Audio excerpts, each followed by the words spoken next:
चलिए ध्यान दीजिए, हम लोगों का आज का चैप्टर स्टार्ट हुआ सॉल्यूशन।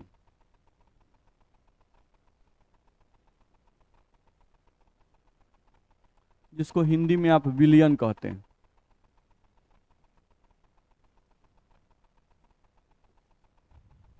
देखा जाए,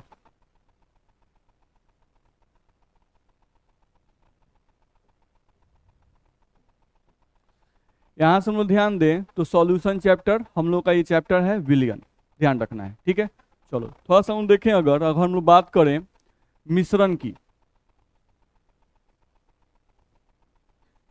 ठीक है, मिश्रण की बात करें यानी कि मिक्सचर की।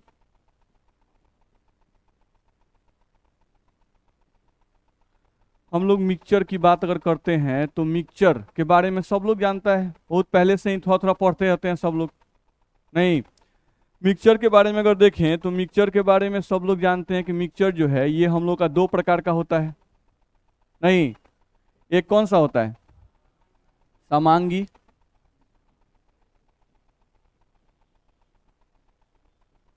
एक आपका समांगी मिश्रण होता है और एक आपका विषमांगी मिश्रण होता है।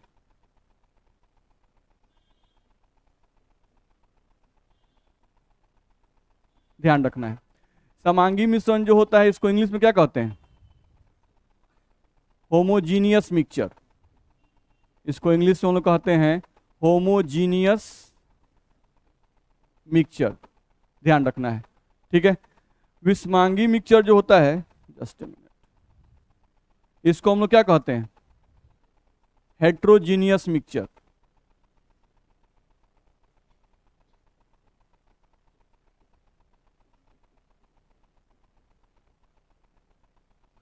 ध्यान रखना है। तो हम लोग देखें अगर तो मिश्रण में आपका दो टाइप का है, एक है समांगी मिश्रण और एक है आपका विषमांगी मिश्रण।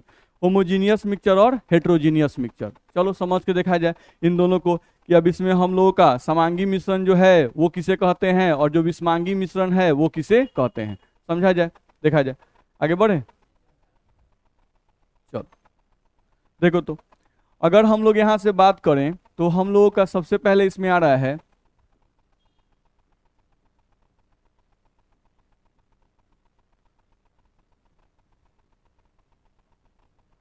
समांगी मिश्रण, जिसको हम लोग क्या कह रहे हैं इंग्लिश में? Homogeneous mixture.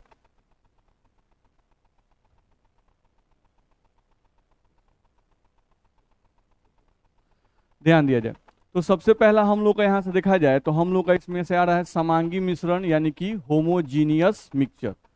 अब समझा जाए होमोजीनियस मिक्सचर किसे कहते हैं। चलिए थोड़ा बहुत तो आप लोग भी जानते होंगे, नहीं, होमोजीनियस मिक्सचर के बारे में थोड़ा बहुत आप लोग भी जानते होंगे। चलिए कौन बता सकते हैं, बोला जाए।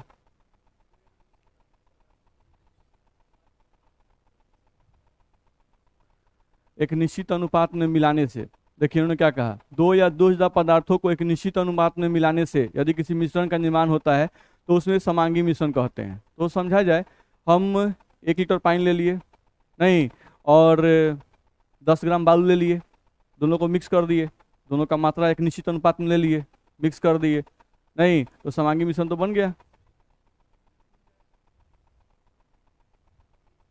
पूर्ण रूप से घुल जाए, नहीं, तो जैसे पूर्ण रूप से घुल जाए, जैसे हम नमक और चीनी, बैठिए, ये भी पूर्ण रूप से घुला हुआ बात नहीं, पूरा सही नहीं है, क्योंकि जानते हैं कोलाइडल विलयन, हवा में धूलकण, हवा में जो धूलकण है, नहीं, ये धूलकण कहीं ज्यादा भी हो सकता है, कहीं कम भी हो सकता है।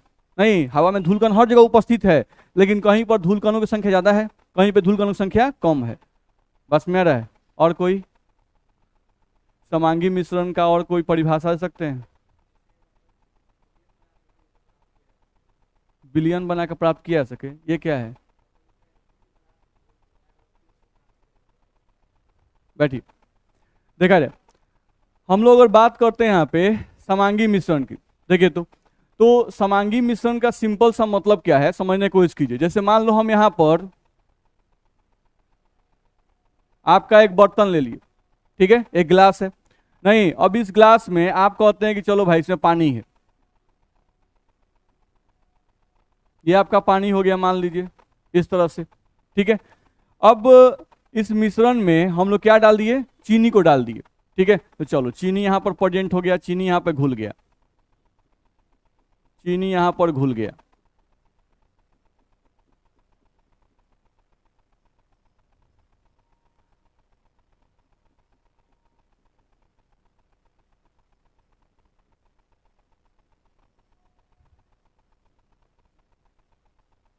चलो अब यहां से हम लोग अगर ध्यान दें, थोड़ा सा केयर करो।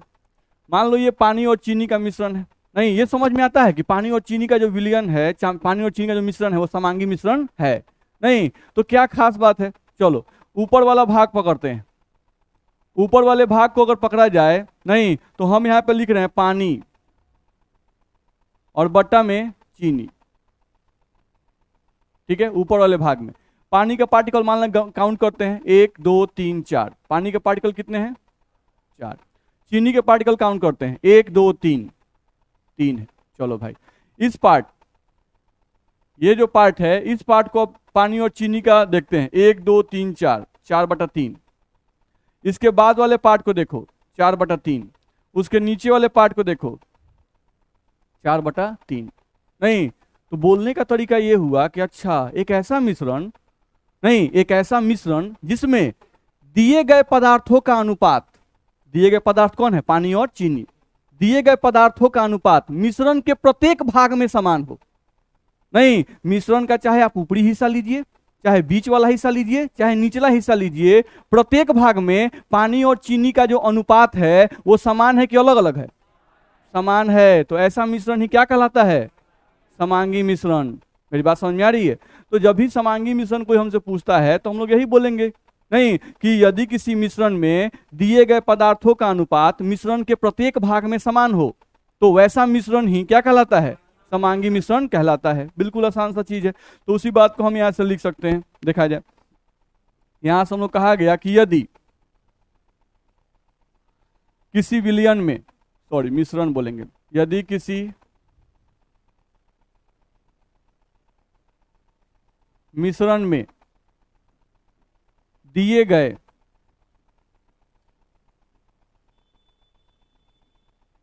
पदार्थों का अनुपात, यदि किसी मिश्रण में दिए गए पदार्थों का अनुपात मिश्रण के प्रत्येक भाग में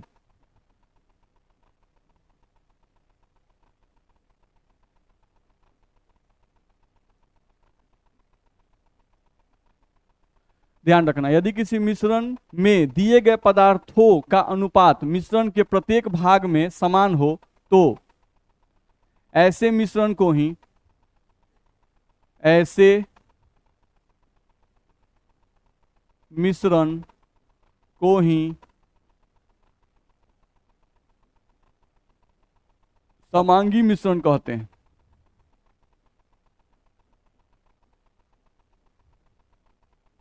ध्यान रखना है, जिसका एग्जाम्पल आप खुद दे रहे थे, नहीं हम लोग जल तथा चीनी का विलयन,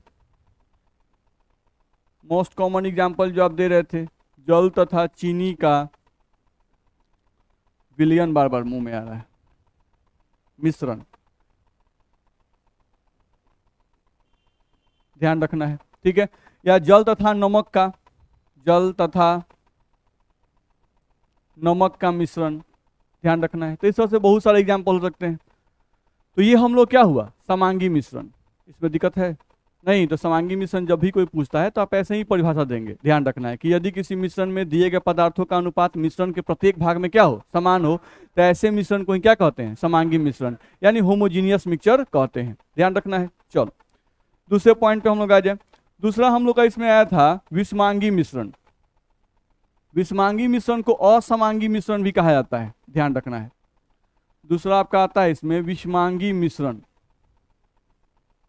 जिसको आप बोल रहे थे इंग्लिश में हेट्रोजीनियस मिक्सचर, हेट्रोजीनियस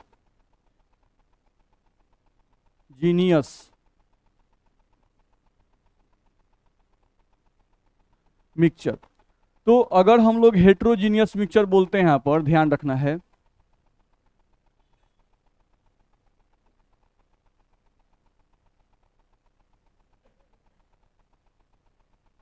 देखा जाए, हम लोग यहाँ से बात कर रहे हैं विषमांगी मिश्रण की, तो इसका उल्टा बोलेंगे, समांगी मिश्रण का उल्टा।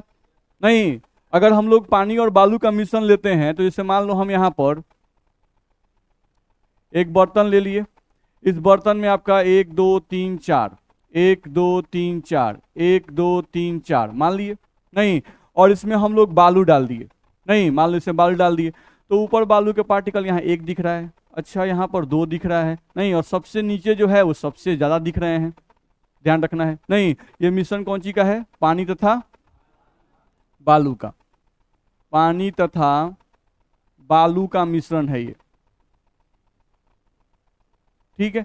अब तुम ऊपरी भाग में अनुपात निकालना चाहते हो, तो अनुपात तुमको 4/1, बीच वाले भाग में 4/2, नीचे वाले भाग में 4/3। क्या अनुपात सेम है क्या? नहीं सेम है भाई, तो निश्चित रूप से ऐसा मिश्रण क्या कहलाएगा? विषमांगी मिश्रण। तो हम लोग इसका परिभाषा लिख सकते हैं, लिखा जाएगा ना? नहीं, तो इसका परिभाषा क्या हुआ कि यदि किसी मिश्रण में दिए गए पदार्थों का अनुपात मिश्रण के प्रत्येक भाग में समान नहीं हो तो ऐसा मिश्रण क्या कहलाएगा? विषमांगी मिश्रण कहलाएगा। बिल्कुल आसान सा चीज है, लिखा जाएगा। नहीं, तो ये हम लोग को ध्यान में रखना होगा।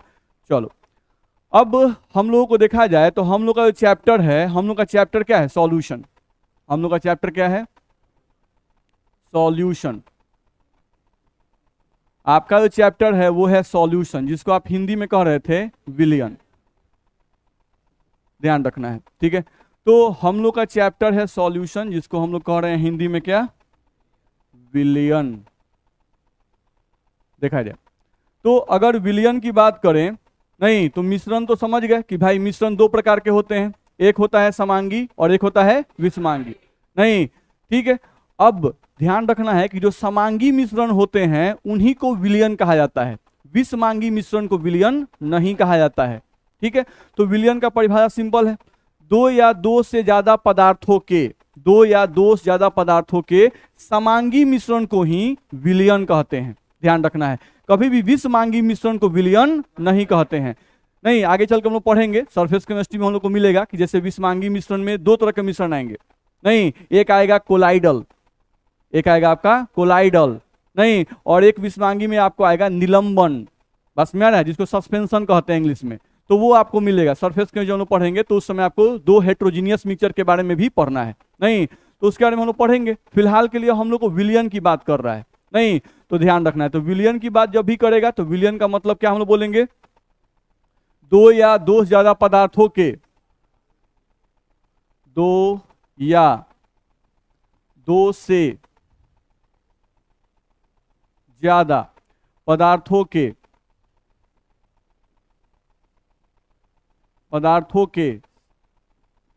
समांगी मिश्रण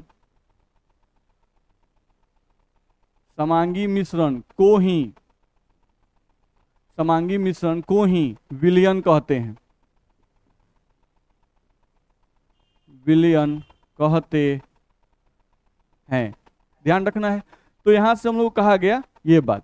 इसी को इंग्लिश में कहते नहीं, तो ध्यान रखेंगे, homogeneous mixture of 2 and more than 2 substances is called as solution, नहीं, लिख देते हैं हम लोग यहाँ पे। इसी को इंग्लिश में कोई बोलता है तो हम लोग क्या बोलते हैं? Homogeneous mixture of 2 and more than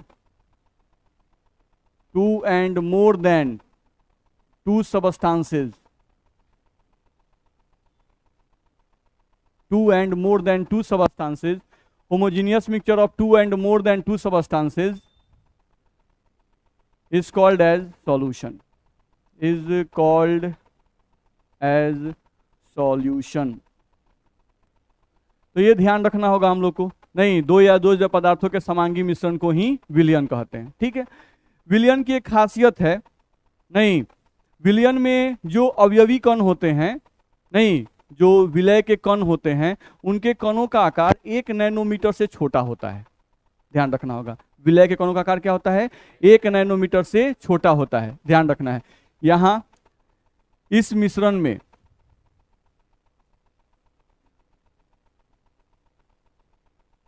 मिश्रण में अवयवी कणों का आकार अवयवी कणों का आकार 1 नैनोमीटर से छोटा होता है। ध्यान रखिएगा, इस मिश्रण में अवयवी कणों का आकार 1 नैनोमीटर से क्या होता है, छोटा होता है। तो ये पॉइंट है जिसको आपको ध्यान रखना होगा। नहीं कोई पूछ जाएगा विलयन जो होते हैं उसमें जो अवयवी कण होते हैं, जिन कणों को मिलाकर ये बनते हैं, नहीं उन कणों का आकार कितना होता है, तो 1 नैनोमीटर से छोटा होता है। बस में आ रहा है, ठीक है। तो ये बात हम लोग को ध्यान रखना होगा। वही आप आगे चल के पढ़ोगे कोलाइडल विलयन। नहीं तो कोलाइडल में आपको बताया जाए कि 1 नैनोमीटर से 1000 नैनोमीटर के बीच में रहता है। वही जब निलंबन पढ़ेंगे तो उसका 1000 नैनोमीटर से भी ज्यादा होता है। बस में आ रहा है, तो वो हम लोग पढ़ेंगे। फिलहाल के लिए ध्यान रखें कि इस मिश्रण में अवयवी कणों का आकार 1 नैनोमीटर से क्या होता है, छोटा होता है। तो ये पॉइंट भी आपको ध्यान रखना होगा। आगे बढ़ सकते हैं, चलो दूसरा पॉइंट विलयन के बारे में ध्यान दें। तो हम लोग को ये कहा गया विलयन के बारे में कि यहां पर ये दोनों कण जो हैं, ये दोनों कण ये रासायनिक रूप से अभिक्रिया नहीं करते हैं। विलयन में आपका पानी था और चीनी था, नहीं तो पानी और चीनी जो है ये रासायनिक रूप से अभिक्रिया नहीं कर लेते हैं, एक दूसरे में मिक्स हो जाते हैं, नहीं लेकिन ये रासायनिक अभिक्रिया नहीं करते हैं। आप जब पानी में चीनी को मिलाते हो तो आपको पानी का भी टेस्ट आएगा और चीनी का भी टेस्ट आएगा, कोई नया पदार्थ नहीं बन जाएगा। मेरी बात समझ में आ रही है? नहीं, रिएक्शन का मतलब होता है ना कुछ नया ही बन गया। जैसे सोडियम और क्लोरीन आपस में रिएक्शन किया तो सोडियम एक विस्फोटक पदार्थ, क्लोरीन बेहोश करने वाला पदार्थ, नहीं आज जब मिक्स किया तो उसको आराम से हम लोग नमक को NaCl बना, उसको हम लोग सब्जी में छीट कर खा लेते हैं। खा लेते हैं कि नहीं? मेरी बात समझ में आ रही है? तो यहां पर आपको ध्यान रखना होगा कि पानी और चीनी का आप विलयन बनाए, तो जब भी विलयन बनाते हैं तो यहां पर जिन पदार्थों को मिलाकर आप विलयन बनाते हैं ये पदार्थ आपस में रासायनिक अभिक्रिया नहीं करते हैं। यानी विलयन में पदार्थ आपस में रासायनिक अभिक्रिया नहीं करते हैं, ध्यान रखना है। तो विलयन के अवयवी कण यहां से हम लोग को ध्यान रखना होगा।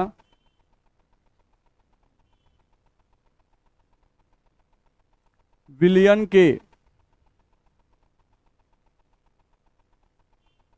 अवयवी कण, विलयन के अवयवी कण आपस में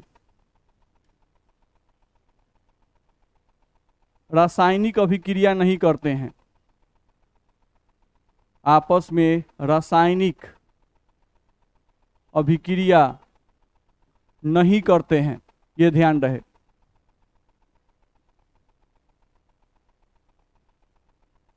आकर्षित हैं, एक दूसरे में मिक्स कर जाते हैं, नहीं बात समझ में आ रहा है? पानी है और पानी के साथ चीनी है, पानी है पानी के साथ चीनी है, नहीं लेकिन उस विलयन में पानी का भी प्रॉपर्टी है और चीनी का भी प्रॉपर्टी है। मेरी बात समझ में आ रही है ना?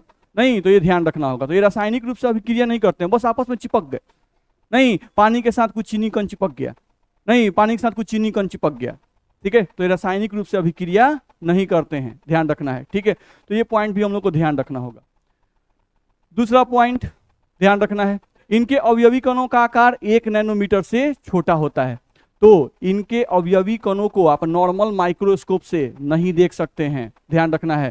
खुली आंख से भी नहीं देख सकते हैं और नॉर्मल माइक्रोस्कोप से भी इनके अवयवी कणों को नहीं देखा सकता है, ध्यान रखना है। तो वो बात कहा गया, इनके अवयवी कणों को, इनके अवयवी कणों को नॉर्मल माइक्रोस्कोप से, नॉर्मल माइक्रोस्कोप से नहीं देखा जा सकता है।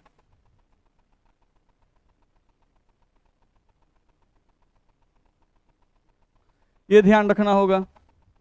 अगले पॉइंट पे है, नहीं तो हम लोग विलयन के बारे में पढ़ रहे हैं, बस में आ रहा है। तो विलयन में क्या बताया कि समांगी मिश्रण जो होते हैं उन्हीं को विलयन कहते हैं। समांगी मिश्रण क्या है ये हम लोग समझ गए, नहीं ठीक है। फिर हम लोग को समझ में, अच्छा इसमें जो अवयवी कण होते हैं उनका आकार कितना होता है, तो अवयवी कणों का आकार 1 नैनोमीटर से छोटा होता है, ये भी समझ में आ गया। नहीं आकार बहुत छोटा होता है इसलिए इनके कणों को नॉर्मल माइक्रोस्कोप से नहीं देख सकते हैं। नहीं ये भी बताया गया कि विलयन में जो अवयवी कण होते हैं रासायनिक रूप से अभिक्रिया नहीं करते हैं, ये सब पॉइंट ध्यान रखना है। नहीं तो सब ऑब्जेक्टिव में क्वेश्चन हम लोग का आता है इस पॉइंट से। चलो दूसरे पॉइंट ध्यान दें, जैसे हम लोग एक प्रभाव पढ़ते हैं, आप 9th 10th में भी पढ़ते हैं नहीं, जिसको आपको कहा जाता है टिंडल इफेक्ट, टिंडल प्रभाव। नहीं, प्रकाश का क्या होता है? टिंडल प्रभाव में प्रकाश का क्या होता है? प्रकीर्णन। नहीं, तो स्कैटरिंग ऑफ लाइट, ध्यान रखना है, समझिए इस बात को। जैसे हम लोग कहा जाता है यहां पर कि, यहां पर समझे हम लोग बात, टिंडल प्रभाव। टिंडल प्रभाव क्या है? तो टिंडल प्रभाव एक ऐसा प्रभाव है, नहीं, जो हमें बताता है कि जैसे मान लो, हम लोग एग्जाम्पल समझे पहले यहां पर, जैसे मान लो हम यहां पर एक गिलास ले लिए, नहीं, शीशे का गिलास है, और इसमें हम लोग क्या किए, पानी ले लिए, ठीक है, ये आपका पानी हो गया, और इसी में आपका हम लोग चीनी का कण ले लिए, ठीक है। तो अगर पानी में हम लोग चीनी का कण यहां पर ले लिए, ध्यान समझो, ठीक है, तो पानी में अगर हम चीनी का कण यहां पर ले लिए, ठीक, तो कहने का मतलब ये है कि अगर यहां से तुम एक टॉर्च ले लो, ध्यान रखना है, नहीं, अब इस टॉर्च से तुम इसमें लाइट फ्लो करवाए, ठीक है, अब ये लाइट इससे फ्लो किया और फ्लो करके सीधे यहां से पास कर गया। यहां पर तुम क्या किए, अपना आंख लगा दिए, तुम लोगों का आंख है, ध्यान रखना है, नहीं, अब ऊपर से हम लोग यहां पर देख रहे हैं, ठीक है, तो जब हम ऊपर से देखते हैं ना, तो यहां पर ये जो लाइट यहां से पास कर रही है, नहीं, तो ऊपर से हम लोग कोई लाइट नहीं दिखाई देता, यहां पे टोटली हम लोग को डार्क दिखाई देगा। क्या दिखाई देगा? डार्क, यानी अंधेरा दिखाई देता है। अच्छा, अंधेरा क्यों दिखाई दिया? अच्छा, इसका मतलब हुआ कि ये जो पार्टिकल्स हैं, चीनी के जो पार्टिकल्स हैं और जो पानी के जो पार्टिकल्स हैं, नहीं, ये इस प्रकाश के कणों के साथ, प्रकाश के कणों के साथ टकरा रहे हैं, लेकिन प्रकाश के कणों को फैला नहीं पा रहे हैं, प्रकाश के कणों को फैला नहीं पा रहे हैं, नहीं, क्योंकि प्रकाश जब फैलेगा तब तो हमें दिखाई देगा ना, नहीं, तो यहां पर जो हम लोग को ध्यान रखना है, यहां पर जो विलियन के कण होते हैं ये बहुत छोटे होते हैं, ध्यान रखना है, वो इतने छोटे होते हैं कि प्रकाश के कणों का प्रकीर्णन नहीं करवा पाते हैं, प्रकाश के कणों का प्रकीर्णन नहीं करवा पाते हैं, प्रकीर्णन का मतलब प्रकाश के कणों को फैला नहीं पाते हैं, इस कारण से ऊपर से हमें क्या दिखाई देता है? अंधेरा। मेरी बात समझ में आ रही है? नहीं, ये हम लोग को ध्यान में रखना होगा, तो ये बात हम लोग क्लियर करना है। तो ये जो प्रकाश का प्रकीर्णन वाला प्रभाव है, नहीं, प्रकाश के प्रकीर्णन का जो प्रभाव है, ये किसने बताया था? टिंडल साहब ने, तो उन्हीं के नाम पर इस प्रभाव का नाम रख दिया गया टिंडल प्रभाव। अब जैसे आगे चल के आप पढ़िएगा, नहीं, कुछ ऐसे भी विलियन है जिसमें कणों का आकार बड़ा होता है, नहीं, कणों का आकार बड़ा होता है, जैसे कोलाइडल विलियन, आप पढ़िएगा सरफेस केमिस्ट्री में, तो कोलाइडल विलियन में कणों का आकार बड़ा होता है, उसमें भी यही एक्सपेरिमेंट किया गया। जब एक्सपेरिमेंट किया गया तो वहां जब लाइट को पास कराया गया तो ऊपर से पूरा लाइट दिखाई देने लगा, नहीं, ऊपर से पूरा लाइट दिखाई देने लगा, ध्यान रखना है। तो ऊपर से लाइट दिखाई देने लगा, इसका मतलब कोलाइडल कण जो है वो प्रकाश का प्रकीर्णन प्रभाव दिखाते हैं। बस में आ रहा है? छोड़ो, नॉर्मल एग्जाम्पल ले लेते हैं। सिनेमा हॉल आप लोग सब गए होंगे, बहुत नहीं गए हैं, अच्छा छोड़िए, सिनेमा हॉल नहीं गए हैं, टॉर्च सबके घर पे है, रात में टॉर्च लेके टॉर्च बारते हैं, नहीं, तो आप जब टॉर्च बारते हैं तो उसमें डस्ट पार्टिकल दिखाई देते हैं, रोटेट करते हुए डस्ट पार्टिकल दिखाई देंगे आपको टॉर्च के लाइट में, आप ध्यान से देखिएगा तो, नहीं, तो उसमें डस्ट पार्टिकल जो दिखाई दे रहे हैं, उन डस्ट पार्टिकल का आकार इस विलियन के कणों के आकार से बड़ा होता है। बात समझ में आ रहा है? और वो जो डस्ट पार्टिकल हैं, जो हवा में उपस्थित जो धूल कण हैं, उनके कणों का आकार बड़ा होता है। तो जब प्रकाश के कण उस धूल कण से टकराते हैं तो वो धूल कण उसको फैला देते हैं, तो जब वो फैलते हैं तो वो धूल कण आपको दिखाई देने लगता है। बस में आ रहा है? क्योंकि प्रकाश टकराया, टकरा के फैला, और फैल के आपके आंख के पास आएगा तभी आपको कोई चीज दिखाई देता है, नहीं फैलेगा तो नहीं दिखाई देगा। मेरी बात समझ में आ रही है? ठीक है, तो कुछ ऐसे कण हैं जिनका आकार बड़ा होता है तो वो प्रकाश के कणों को फैला सकते हैं, और कुछ कण ऐसे हैं जिनका आकार क्या होता है? छोटा होता है, वो प्रकाश के कणों को फैला नहीं सकते हैं। बस में आ रहा है? तो जो प्रकाश के कणों को फैला दिए, हम लोग बोलते हैं कि वो प्रकाश का प्रकीर्णन करवा दिए, नहीं, और ये प्रकाश के प्रकीर्णन के बारे में बताया कौन? तो टिंडल साहब बताए। मेरी बात समझ में आ रही है? किसने बताया? टिंडल साहब ने। तो उन्होंने कह दिया कि भाई जो प्रकाश का प्रकीर्णन करवाएगा, समझ जाइए कि वह विलियन या वह मिश्रण टिंडल प्रभाव दिखाएगा, नहीं, और जो मिश्रण, जो मिश्रण प्रकाश के कणों का प्रकीर्णन नहीं करा सकता है उसको बोलेंगे कि वह टिंडल प्रभाव नहीं दिखाएगा। ठीक है, तो यहाँ पर कणों का आकार बहुत बड़ा है कि छोटा है? बहुत छोटा है। नहीं तो क्या ये प्रकाश का प्रकीर्णन करवा पाएगा? नहीं। तो याद रहे विलयन प्रकाश का प्रकीर्णन नहीं करवा पाते हैं, इसीलिए कहा जाता है कि विलयन टिंडल प्रभाव नहीं दिखाते हैं। नहीं तो इस तरह का ऑब्जेक्टिव आपको क्वेश्चन आता है नहीं कि विलयन टिंडल प्रभाव दिखाएंगे कि नहीं दिखाएंगे? नहीं, तो विलयन टिंडल प्रभाव नहीं दिखाएंगे, विलयन प्रकाश का प्रकीर्णन वाला जो गुण है वो नहीं दिखाएंगे, ध्यान रखना है। तो यहाँ पे हम ये बात बोल सकते हैं, यहाँ पे हम लोग बोल सकते हैं कि विलयन में उपस्थित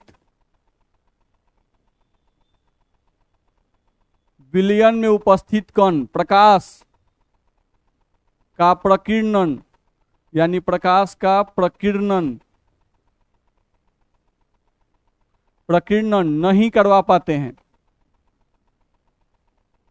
नहीं करवा पाते हैं, ध्यान रखना है।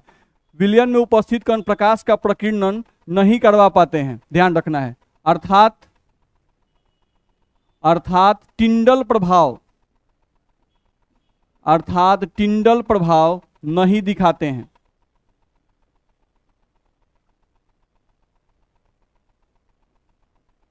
ध्यान रखना है, तो ये टिंडल प्रभाव जो है वो नहीं दिखाते हैं, ये ध्यान रखना है, इसमें दिक्कत है। तो ये सब 6 पॉइंट है जिसको आपको ध्यान में रखना होगा, याद रहेगा ना ये सब? बोलिए आए क्या चीज 5/3?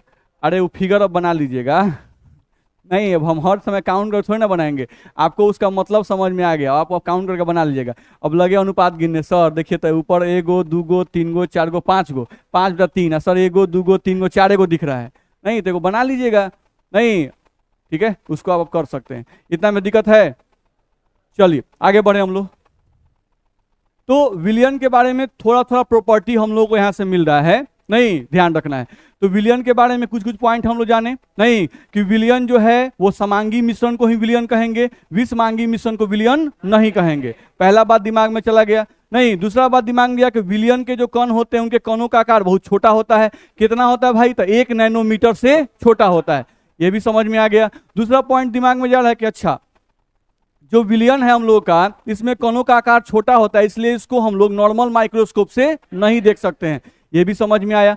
दूसरा हम लोग को ये भी समझ में आया कि नॉर्मल माइक्रोस्कोप से इसको नहीं देख पाते हैं। नहीं तो अब कणों का आकार बहुत छोटा है, इसका मतलब कि ये टिंडल प्रभाव प्रकाश का प्रकीर्णन वाला प्रभाव भी नहीं दिखाएगा। मेरी बात समझ आ रहा है? दूसरा हम लोग को ये भी समझ में आया कि विलयन में जो अवयवी कण होते हैं वो एक दूसरे से रासायनिक अभिक्रिया करके कोई नया पदार्थ नहीं बनाते हैं। बस में आ रहा है? ठीक है, यानी उनका दोनों प्रॉपर्टी आपको दिखाई देगा। नहीं जैसे पानी में दारू मिलाते हैं, नहीं तो पानी का भी तो टेस्ट आएगा और थोड़ा सा दारू का भी टेस्ट आएगा, दोनों का आपको टेस्ट फील होगा। ऐसा नहीं होगा कि पानी और शराब को मिला दिए तो ये सीधे बन गया, पिए बस ले, नहीं ठीक है। तो ये हम लोग को ध्यान में रखना होगा। चलिए दूसरे पॉइंट पे आ जाए।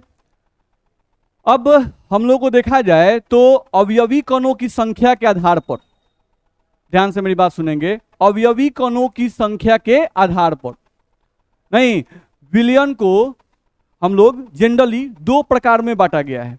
कितने प्रकार में? 2 प्रकार में। ऐसे कहीं कहीं 3 प्रकार भी लिखा रहता है, लेकिन जनरली हम लोग जो कहेंगे कि 2 प्रकार में बांटा गया है। ठीक है, अवयवी कणों की संख्या के आधार पर। तो हम यहां से लिख रहे हैं क्या कि अवयवी कणों की संख्या के आधार पर,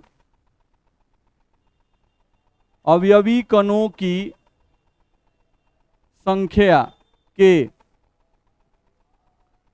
आधार पर विलयन को,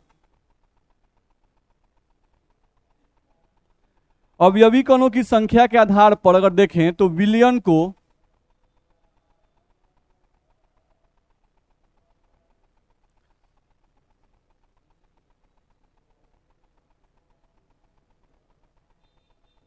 दो भागों में बांटा गया है।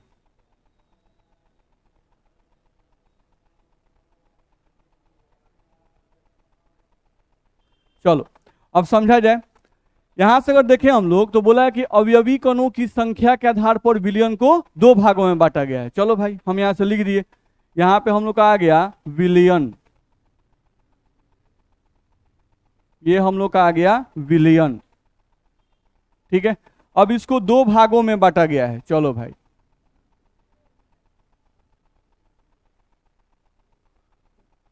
एक हम लोग कहा गया यहां से द्विअंगी विलयन, एक कहा गया आपको द्विअंगी विलयन, और एक हम लोग बोल दिए यहां से बहुअंगी विलयन।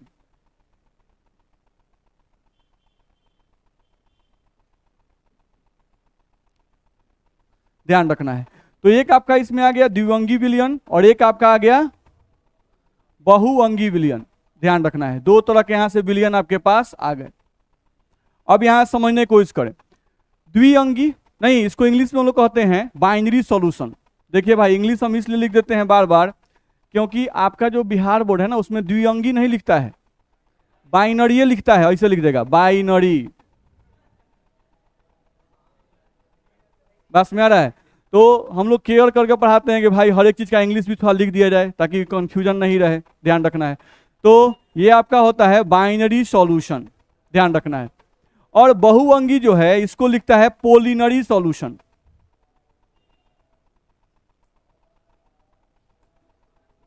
ध्यान रखना है। चलो, अब नाम से ही लग रहा है द्विअंगी, तो द्विअंगी विलयन का मतलब हुआ, द्वि मतलब दो, अंगी मतलब पदार्थ, दो अंग यानी दो पदार्थ, यानी तो द्विअंगी का मतलब हुआ एक ऐसा विलयन जो दो पदार्थों को मिलाकर बनाया गया हो। जैसे पानी और चीनी का विलयन। नहीं, तो पानी और चीनी के विलयन में क्या होता है आपका, एक पदार्थ पानी हो गया और एक पदार्थ चीनी हो गया। पानी और नमक का विलयन नहीं हो गया। बस में आ रहा है। तो द्विअंगी विलयन का मतलब हुआ कि एक ऐसा विलयन जो दो पदार्थों को मिलाकर बनाया गया हो। सिंपल है। चलो, बहुअंगी विलयन, बहुअंगी विलयन का मतलब बहु से नाम ही है, बहुत नहीं, यानी दो से ज्यादा। एक ऐसा विलयन जिसका निर्माण दो से ज्यादा पदार्थों को मिलाकर किया गया हो, वैसे विलयन को हम लोग क्या कहेंगे, बहुअंगी विलयन कहेंगे। नहीं, अब कभी कभी बोलता है, जैसे किसी किसी बुक में बच्चे को मिल जाएगा, पढ़ेगा तो, नहीं कि दो पदार्थों को मिलाकर बनाए गए विलयन को द्विअंगी विलयन कहते हैं। नहीं, तीन पदार्थों को मिलाकर बनाए गए विलयन को त्रिअंगी विलयन कहते हैं। तो बच्चा कहता है कि सर आप तो त्रिअंगी पढ़ेबे नहीं किए, चतुर्थअंगी पढ़ेबे नहीं किए। नहीं, तो द्विअंगी के बाद जितना भी त्रिअंगी, चतुर्थअंगी, पंचअंगी जितना भी आएगा सब, ये सब बहुअंगी में आ जाएगा। मेरी बात समझ में आ रही है? तो हम लोग को ये ध्यान रखना होगा। ठीक है, चलो, तो यहां से हम सिर्फ एक का डेफिनेशन लिख देते हैं, बाकी का आप अपने से लिख सकते हैं। नहीं, तो द्विअंगी का मिलन का मतलब हो गया कि दो पदार्थों से मिलकर, दो पदार्थों को मिलाकर बनाए गए विलयन को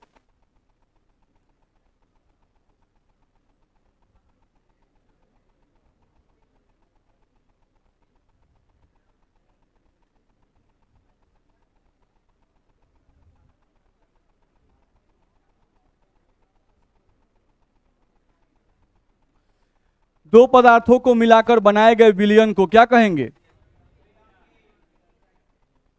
द्विअंगी विलयन कहते हैं।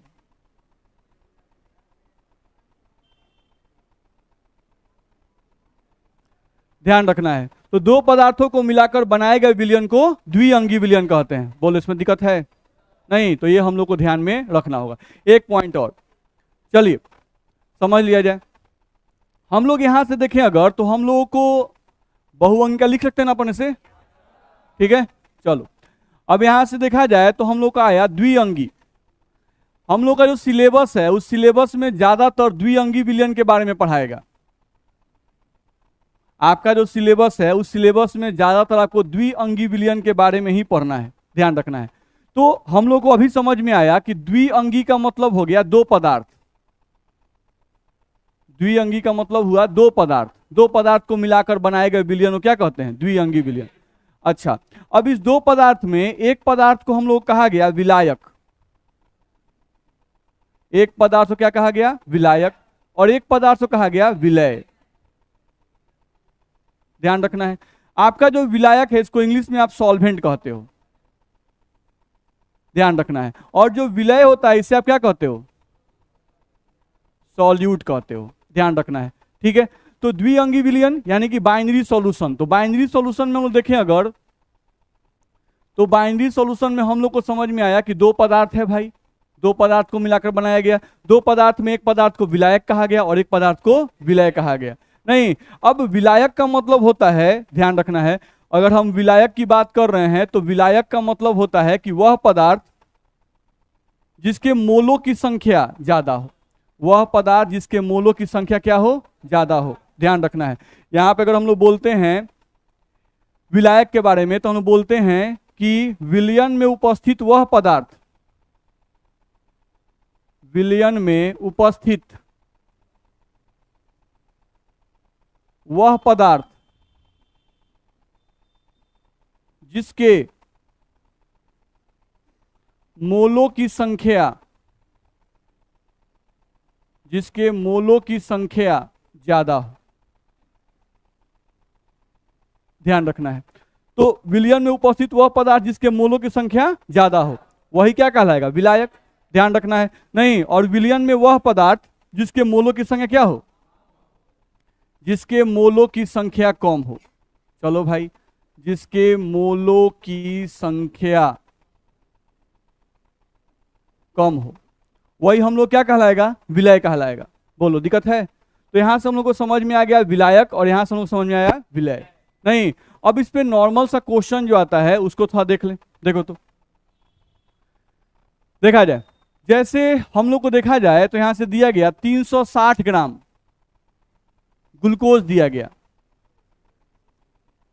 360 ग्राम ग्लूकोज, तथा यहां से दिया गया 54 ग्राम जल में विलायक तथा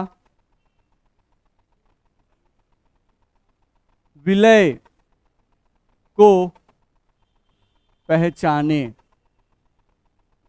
यह दिया गया 360 ग्राम ग्लूकोज तथा 54 ग्राम जल में विलायक तथा विलय को पहचाने। ध्यान रखना है, तो अगर मात्रा देखें तो ये लग रहा है 360 ग्राम, नहीं तो लग रहा है कि ज्यादा है, क्योंकि विलायक का परिभाषा जनरली लोग यही दे देते हैं। नहीं, कुछ टीचर भी जो ऐसे ही कंफ्यूज कर देते हैं, सीधे बोल देंगे कि जो ज्यादा है समझ जाओ क्या है, विलायक, और जो कम है वो विलय। लेकिन एक गलत कॉन्सेप्ट है, ध्यान रखना है।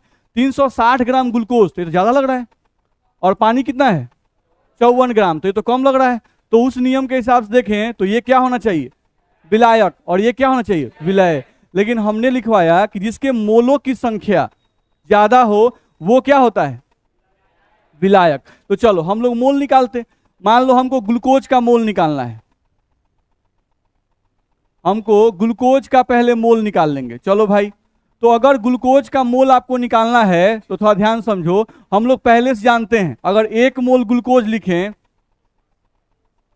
1 मोल ग्लूकोज लिखते हो तो 1 मोल ग्लूकोज का वेट कितना, 180 ग्राम, C6H12O6 हम लोग पढ़ चुके हैं। तो 1 मोल ग्लूकोज जो है इसका भार होता है 180 ग्राम, तो इधर लिख दिया हम 180 ग्राम बराबर 1 मोल ग्लूकोज। तो इसलिए अगर हम देखें तो 1 ग्राम बराबर 1/180, तो इसलिए 360 ग्राम बराबर निकालना है तो 1/180 गुना 360, काट दिए 2। ग्लूकोज कितना मोल आ गया, 2 मोल। अच्छा, अगर हम लोग देखें यहां पर, हम लोग को यहां पे निकालना है जल का मोल। नहीं, तो जल का फॉर्मूला H2O, 16 2 18। नहीं, तो इसका मतलब हुआ कि 18 ग्राम बराबर 1 मोल जल, 1 मोल जल। यहां से हम लोग कहा गया था 18 ग्राम बराबर, तो इसलिए 1 ग्राम बराबर निकालेंगे तो 1/18 मोल। तो इसलिए कितना में निकालना है, 54 ग्राम। तो 54 ग्राम में निकालेंगे तो 1/18 मल्टीप्लाइड बाई 54, काट दें, कितना मोल आ गया, 3 मोल आपको आ गया। तो अब देखिए तो किसका मोल ज्यादा है, हम लोगों को ग्लूकोज का मोल आ गया 2 और जल का मोल आ गया 3, तो इसका मोल क्या है जी, ज्यादा है। तो ये अगर ज्यादा है तो अब अगर हमसे कोई पूछता है बाबू कि इसमें विलायक कौन है, तो विलायक बराबर जल और विलय बराबर ग्लूकोज। तो ये हम लोग को ध्यान रखना होगा। तो कभी भी विलायक और विलय में कंफ्यूज नहीं होंगे। जब भी भार दिया रहे तो भार के आधार पर विलायक और विलय मत बताइएगा, नहीं, पहले उसको मोल में बदल लीजिएगा और मोल में बदलने के बाद ही विलायक और विलय बताइएगा। इसमें दिक्कत है, ठीक है। तो इस पे आधारित और भी हम लोग कुछ क्वेश्चन करेंगे आज के क्लास में, इतना हम लोग पढ़ेंगे, ठीक है। ओके।